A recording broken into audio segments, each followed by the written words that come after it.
May 23, 1951, the 17-point agreement of the Central People's Government and the Local Government of Tibet on measures for the peaceful liberation of Tibet was signed. This agreement legitimized claims over Tibet of the People's Republic of China, the PRC, and retroactively justified the previous year's military invasion of eastern Tibet by the People's Liberation Army, the PLA. The document is the only agreement signed between the PRC and a minority people, and is part of Communist China's larger nation-building process in its so-called peripheries. The existence of a fully functional independent state in Tibet made signing the 17-point agreement a legal necessity for China. The three traditional provinces that historically constitute Tibet had ruled their own affairs since the fall of the Qing dynasty in 1912. Central Tibet, Yuzhang, was administered by the Gandan Phodrang government and headed by the Dalai Lama in the city of Lhasa. It was based on Tibetan Buddhism and the principles of Chosi Sungdrel, or religion and politics combined. The two other Tibetan provinces, Kham in the east and Amdo in the northeast, had their own local rulers, who nonetheless were faithful to the Dalai Lama and Tibetan Buddhism.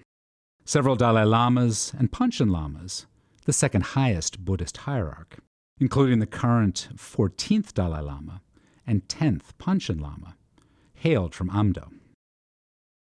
The 17-point agreement was signed under duress.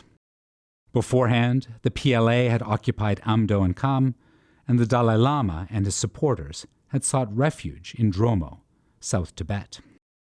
According to the Dalai Lama's autobiography, the negotiator, Ngapo Ngawang Jigme, was not authorized to sign anything on his behalf, and counterfeit seals of the Tibetan state were used. The terms of the agreement claimed that Tibet sought Chinese protection from imperialist powers. Clause 1 of the agreement stated that, quote, "The Tibetan people shall unite and drive out imperialist aggressive forces from Tibet. The Tibetan people shall return to the family of the motherland, the PRC." End quote. As the Dalai Lama remarks in his autobiography, however, the only foreign army to have ever been stationed on Tibetan soil was the Manchu Army in 1912. At the time of the 17-point agreement, there were only a handful of Europeans in Tibet. Rather than liberating Tibetans, then, the agreement was a tool to consolidate China's hold of Tibet. Though the agreement gestured toward Tibetan autonomy, 6 clauses from the 17-point agreement pertain to efforts to ensure Chinese national security on its frontiers. Tibet has long been a strategic issue for China. Chinese policymakers from the late Qing period onwards saw Tibet as the backdoor for invaders to attack the Middle Kingdom. The communists under Mao Zedong acted on that same assumption.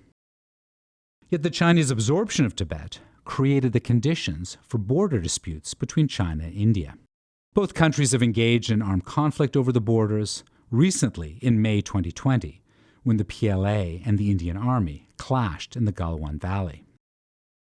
The agreement did provide a range of rights to Tibetans pertaining to religion, culture, and traditional institutions. The Tibetan political system was left intact, and with it, the authority of the Dalai Lama and the Panchen Lama. In central Tibet, socialist reforms such as land redistribution were left to Tibetan authorities' discretion. But the same was not the case in the eastern Tibetan provinces of Kham and Amdo, which were subjected to Chinese land redistribution policies beginning in the mid-1950s. The imposition of these reforms, as well as the Chinese state's refusal to respect the long-standing ties between the provinces of eastern and central Tibet, led to an armed uprising in Kham and Amdo beginning in 1956. Recently declassified materials from Russian archives show that communist forces used Soviet aircraft to bomb local monasteries in punitive missions. Tibetan guerrillas and civilian refugees fled into Lhasa, where they formed a resistance army known as the Chushi Gandruk, whose name references the ancient name for eastern Tibet. By 1959, the uprising spread to central Tibet. The CIA provided covert support for the Chushi Gandruk and protesters in Lhasa declared Tibetan independence. Rumors spread that the Chinese were preparing to arrest the Dalai Lama, who escaped to India before the PLA retook Lhasa after heavy shelling. The uprising and the Dalai Lama's flight marked the failure of the 17-point agreement. From exile, the Dalai Lama has continued to repudiate the agreement, claiming it was thrust upon the Tibetan government and people by the threat of arms. The agreement was born out of Tibet's distinct political status. Analysts have referred to this agreement as a blueprint of the PRC's current one country, two systems formula, which has been applied to Hong Kong.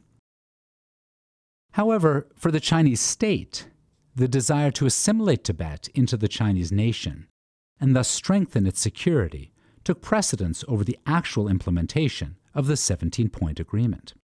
The promise of autonomy has rung hollow throughout the last 70 years, as Chinese authorities continue to make every important decision in the region. Because Chinese security preoccupations remain dominant, Tibetans have engaged in steady resistance that has ranged from mass protests to self-immolations. 160 Tibetans have self-immolated since 2009, including Yonten, a 24-year-old former monk from Kirti Monastery in eastern Tibet, who set himself on fire on November 26, 2019. For Tibetans, the annual commemoration of the signing of the 17-point agreement is a moment to challenge China's legitimacy in Tibet.